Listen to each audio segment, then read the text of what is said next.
Hello all. इस lecture में हम कुछ जर्नल एंट्रीज करेंगे और ये जर्नल एंट्रीज ऐसी हैं जिसमें कि गलती हो सकती है।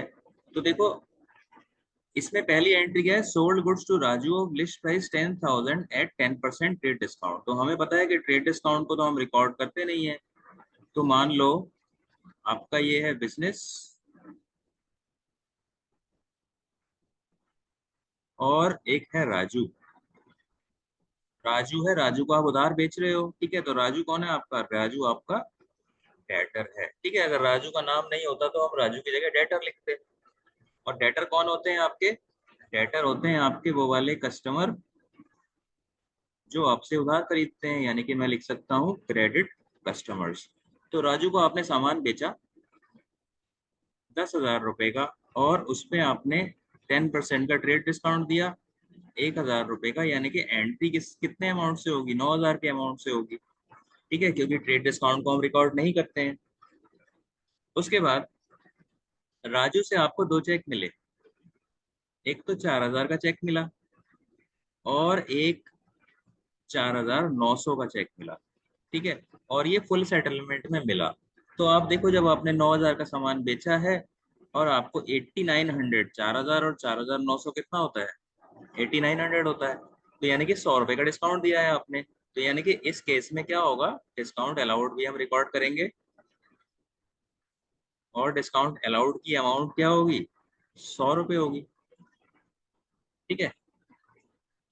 अब आपके पास दो चेक हैं, एक 4,000 का है और एक 4,900 का है। उसके बाद एक चेक आपने बैंक में डाल दिया। तो आपने क्या किया, आपने बैंक में एक चेक डाल दिया, और वो कौन सा चेक था? 4,000 रुपए वाला, ठीक है। और दूसरा चेक आपने क्या किया, आपका एक क्रेडिटर था, आपको किसी को पेमेंट करने थे। पेमेंट किसको करते हो आप? क्रेडिटर को करते हो, ठीक है। तो भोला कौन है आपका? क्रेडिटर है, ठीक है। और क्रेडिटर कौन होते हैं? जो आपके सप्लायर होते हैं, जो आपको उधार में सप्लाई करते हैं, ठीक है। तो जो आपको उधार बेचते हैं वो आपके क्रेडिटर हैं, जिनको आप उधार बेचते हो वो आपके डेटर्स हैं। तो भोला को आपने 4900 वाला चेक दे दिया, ठीक है। तो 4,000 का चेक आपने बैंक में डाला, 4900 का चेक आपने भोला को दे दिया।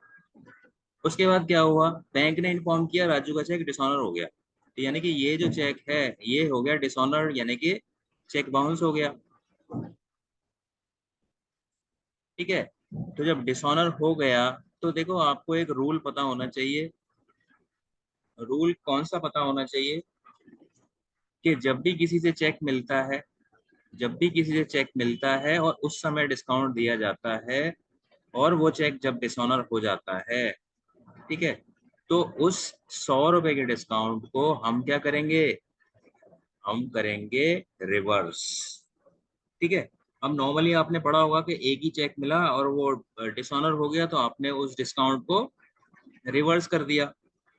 लेकिन यहाँ पे दो चेक हैं, मिले हैं, दो में से एक डिसऑनर हो गया, तो मतलब वही है। इसका मतलब ये है कि उसने क्या है, आपको चेक देके बेवकूफ बनाया है। उसको एक तो डिस्काउंट दे दिया, ऊपर से डिस्काउंट देने के बाद उसका चेक बाउंस हो गया, ठीक है। ये तो गलत बात है ना। तो आपको गुस्सा आएगा इस बात पे कि एक आदमी को डिस्काउंट दिया है, अब उसने चेक दे दिया और चेक भी बाउंस हो गया।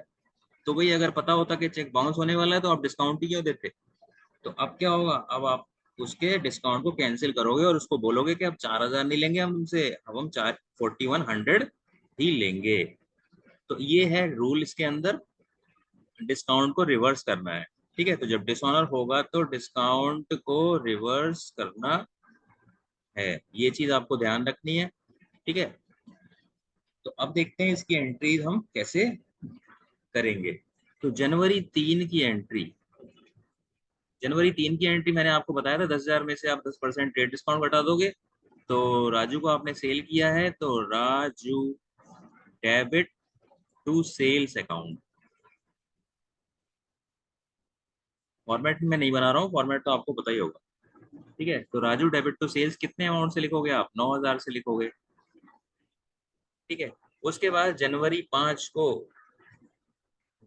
5 को आपको दो चेक मिले हैं, 4,000 का और 4,900 का, ठीक है। और वो सेम डे डिपॉजिट नहीं हुए, क्योंकि जनवरी 7 को वो किसी और को दे दिया और वो कहीं और दे दिया दूसरे वाला, तो यानी कि जनवरी 5 को वो बैंक में डिपॉजिट नहीं हुए हैं। तो जब कोई बैंक में डिपॉजिट नहीं होता चेक, तो हम उसको चेक इन हैंड मानते हैं। तो यानी कि 5 जनवरी की एंट्री क्या होगी? Cheque in hand debit. कितने के चेक मिले हैं आपको? 8900 के मिले। ठीक है, फिर आपने डिस्काउंट भी दे दिया खुश होके।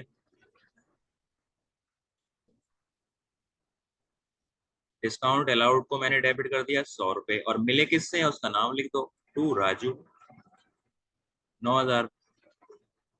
ठीक है, तो चेक मिलने की एंट्री ये हो जाएगी। उसके बाद 7 तारीख की एंट्री क्या होगी? पहला चेक तो बैंक में डाला है, दूसरा चेक आपने एक क्रेडिटर को एंडोर्स कर दिया है। तो पहला चेक बैंक में डाला है तो बैंक डेबिट कर दो। ठीक है, उसके बाद दूसरा चेक भोला को दिया है तो भोला को डेबिट कर दो। तो बैंक में कितने का चेक डाला है आपने? 4000 का डाला है। भोला को कितने का चेक दिया है? 4900 का दिया है। ठीक है, और फिर यहाँ पे क्या लिख दोगे आप? To cheque in hand account 8900। तो 7 तारीख की ये एंट्री हो गई। आपने एक चेक को बैंक में डिपॉजिट कर दिया और एक चेक को आपने किसी के क्रेडिटर को दे दिया। ठीक है, उसके बाद जनवरी 9 में बैंक ने बोला कि राजू का चेक डिसऑनर हो गया है। ठीक है, तो राजू डेबिट टू बैंक तो करोगे ही करोगे, है ना?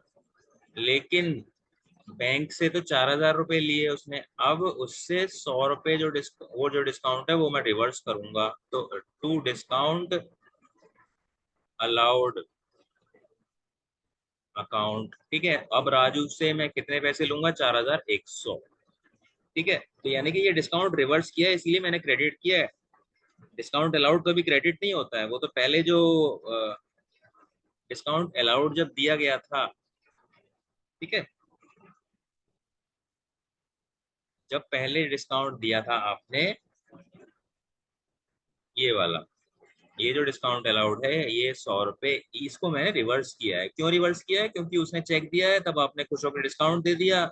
अब उसका चेक बाउंस हो गया तो आपको गुस्सा आ गया, और जब आपको गुस्सा आ गया तो आपने क्या बोला कि अब ये डिस्काउंट तुम्हारा कैंसिल, अब अगली बार तुम 4100 ही दोगे। ठीक है, तो इस तरीके से हम इस प्रॉब्लम को करेंगे। तो नॉर्मली इसमें गलती जाती है। नॉर्मली क्या होता है, एक ही चेक मिला है और वो डिसऑनर हो गया है, तो हम डिस्काउंट को रिवर्स कर देते हैं। लेकिन यहाँ पे दो चेक हैं, तो आप सोचोगे दो में से एक ही तो डिस्काउंट हुआ है, एक ही तो डिसऑनर हुआ है, तो पता नहीं करें इसको डिस्काउंट को रिवर्स के नहीं करें। तो यहाँ पे आप डिस्काउंट को रिवर्स करोगे। ठीक है, इस चीज का ध्यान रखना है इस एंट्री के अंदर। और इसमें देखना, गारंटी से आपकी गलती होगी, और अगर इसको अच्छे से समझ लोगे तब तब गारंटी से गलती नहीं होगी। ठीक है, so that is it for this lecture. Thank you.